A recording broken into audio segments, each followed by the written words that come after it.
Good morning students. देखो आज जो है हम 13.2 एक्सरसाइज स्टार्ट करने जा रहे हैं, ठीक है।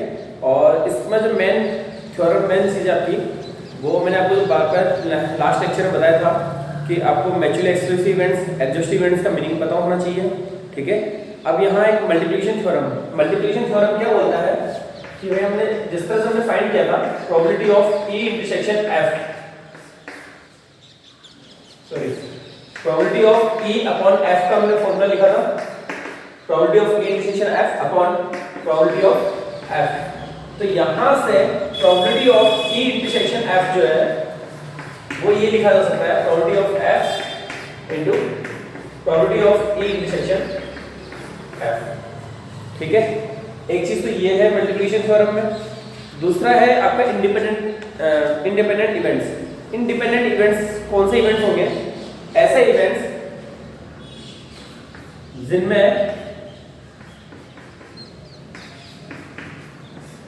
ई इंटरसेक्शन एफ की जो वैल्यू होगी वो probability of E into probability of F के इक्वल होगी, ठीक है। अगर दो इवेंट्स ई और एफ इंडिपेंडेंट है, ये इंडिपेंडेंट इवेंट्स होने की कंडीशन है, ठीक है।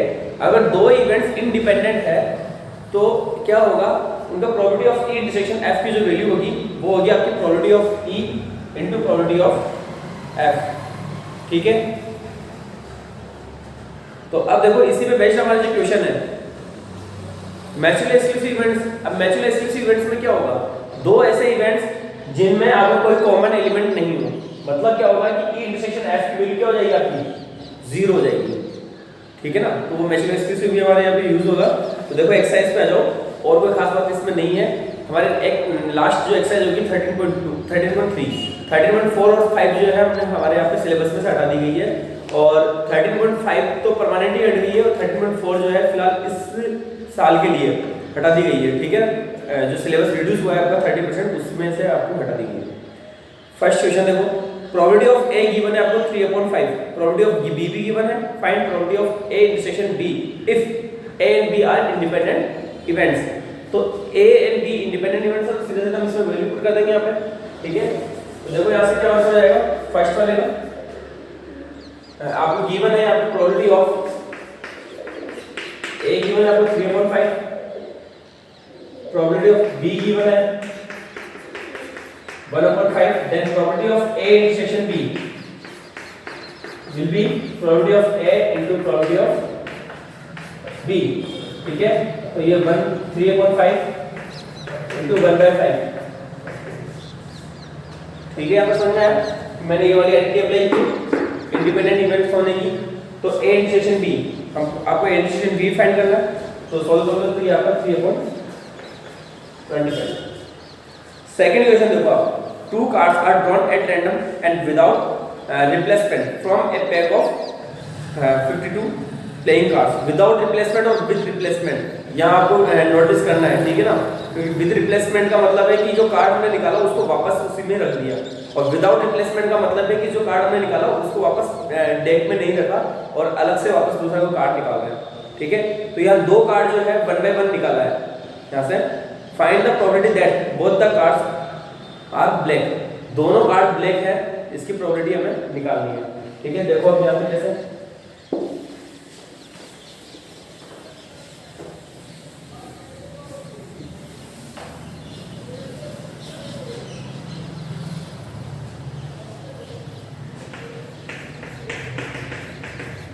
Number of elements in sample space कितना हो गया आपका 52। इवेंट ए ले लिया मैंने,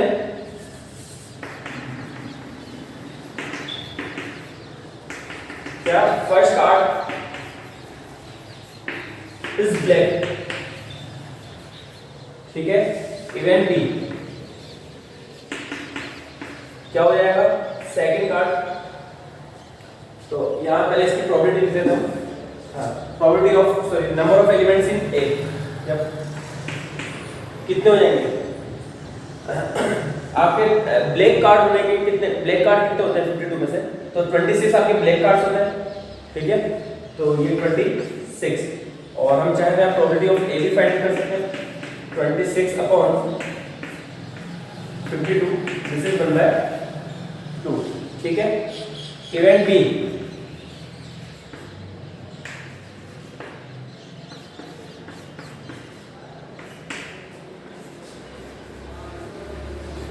सेकंड कार्ड इज ब्लैक।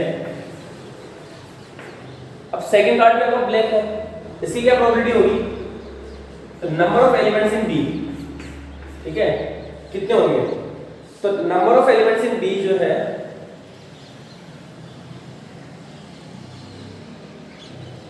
अगर जब हमारा पहला कार्ड आपको ब्लैक आया, ठीक है, यहाँ पे दो कंडीशन है कि फर्स्ट कार्ड जो है आपको ब्लैक आया था, तो अब हमारे पास ब्लैक कार्ड कितने बचते हैं? हमारे पास ब्लैक कार्ड हो जाएगा 25, ठीक है, और प्रोबेबिलिटी ऑफ बी हो जाएगा 5/51। अब दोनों का कॉमन, दोनों कार्ड का ब्लैक होने की प्रोबेबिलिटी, ठीक है, तो ये इंडिपेंडेंट इवेंट्स है, ये इंडिपेंडेंट इवेंट्स है, ठीक है, दोनों का सीधे सीधा मल्टीप्लाई कर देंगे तो ये आपका 1/2 into 25/51, दैट इज 25/102, ये आपका आंसर है, ठीक है बेटा। अब देखो आपका थर्ड क्वेश्चन एक अच्छा क्वेश्चन है, इंपॉर्टेंट क्वेश्चन भी है, ठीक है। A box of oranges is inspected bye examining 3 randomly selected oranges drawn without replacement. Without replacement हमने 3 ऑरेंज को जो है चेक किया एक बॉक्स में से। If all the 3 oranges are good, the box is approved for sale, otherwise it is rejected. तीनों की तीनों अगर सही आती हैं तो हम वो सेल के लिए जो है सेलेक्ट हो जाएगा, अदरवाइज रिजेक्ट हो जाएगा। Find the probability that a box containing 15 oranges out of which 12 are good. 15 orange का बॉक्स है, उसमें से 12 गुड है, 3 are bad, 1 will be approved for sale, और जो है बॉक्स वो सेल के लिए अप्रूव हो गया, ठीक है। तो देखो कैसे हो जाएगा।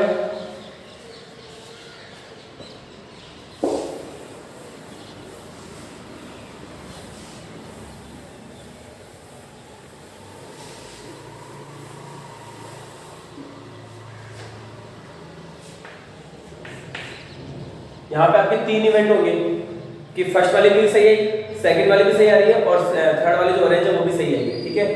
तो यहाँ पे लोगे आप पहले तो number of elements in sample space equal to कितना है? 15 है, ठीक है।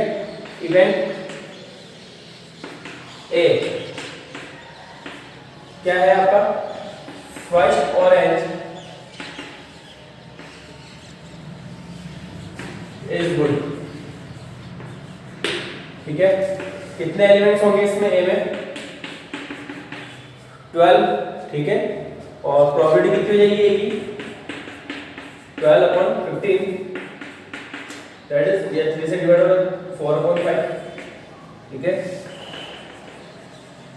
इवेंट बी इवेंट है आपका, इसमें second orange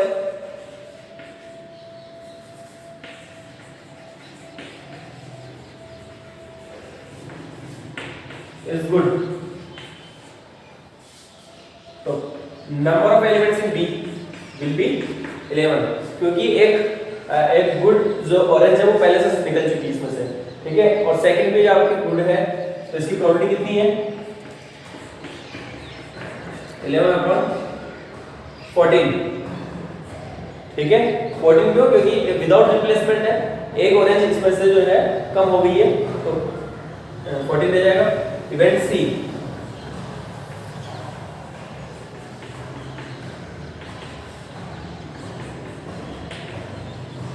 third orange is also good,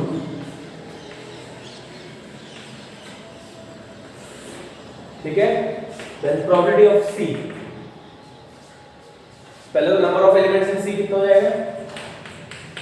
10, क्योंकि अब 10 ही गुड ऑरेंज बची है, ठीक है। प्रोबेबिलिटी ऑफ सी कितना हो जाएगा? 10/13। टोटल ऑरेंज कितनी बची है? 13 बची है, पहले 15 थी, 14 नेगेटिव, 13 बची है, ठीक है। So probability of A intersection B intersection C, तीनों जो है सही आई है, ठीक है। उसकी प्रोबेबिलिटी होगी, तीनों इंडिपेंडेंट है, तो probability of A into probability of B into probability of C. तो ये हो गया आपका 4/5 into 11/14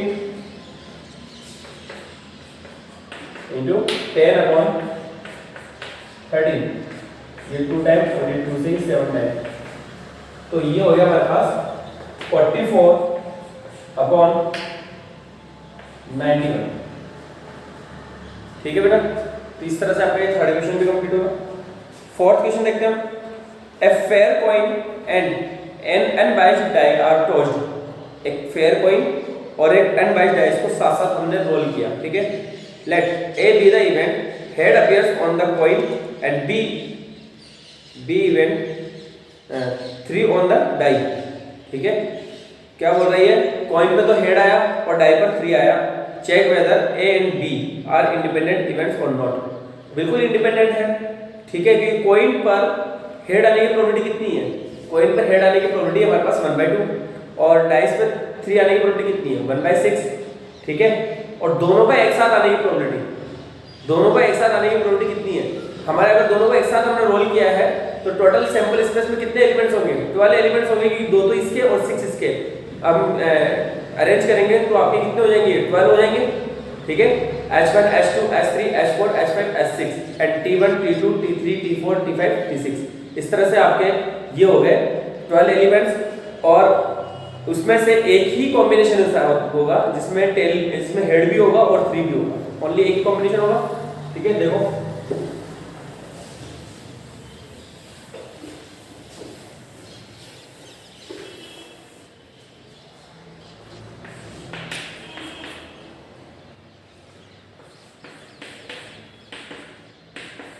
number of elements in sample space. Sample space बनाना आपको आना चाहिए। मैंने कल भी लास्ट लेक्चर में बताया था आपको कि सैंपल स्पेस बनाना आना ही चाहिए।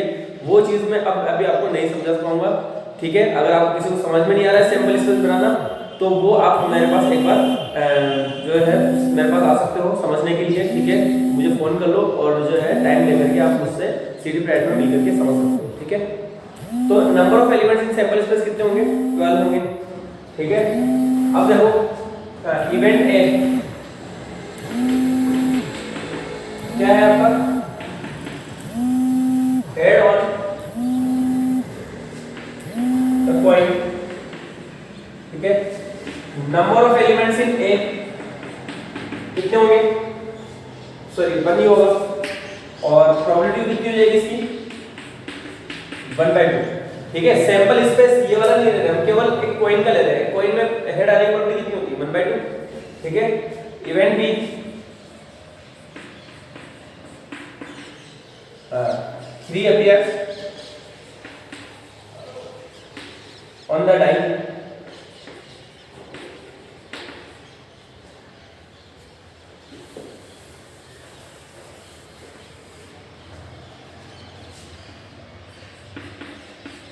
नंबर कितने इसमें, सॉरी 1 ही है, एक ही ऑप्शन है आपका डाई में 3 आने का, ठीक है। और इसकी प्रोबेबिलिटी कितनी है 1/2 1/6, ठीक है। और यहाँ पे probability of A intersection B जो होगी क्या होगी 1/12। क्यों होगी, क्योंकि टोटल इससे कितने बन रहे हैं सैंपल स्पेस में एलिमेंट्स आपके 12 है, और एक ही पेयर ऐसा है जो हमारे लिए फेवरेबल है, ठीक है। तो 1/12 वो आपकी ए इंटरसेक्शन बी है, ठीक है। हम चेक करेंगे कि probability of A into probability of B जो है 1/12 आ रहा है कि नहीं आ रहा, ठीक है। तो वो देखो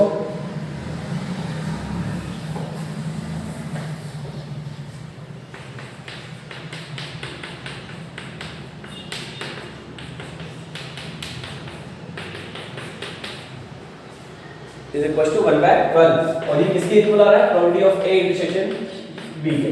इसका मतलब क्या होगा कि ए और बी जो है इंडिपेंडेंट इवेंट्स हैं, ठीक है। implies that event A and B are independent,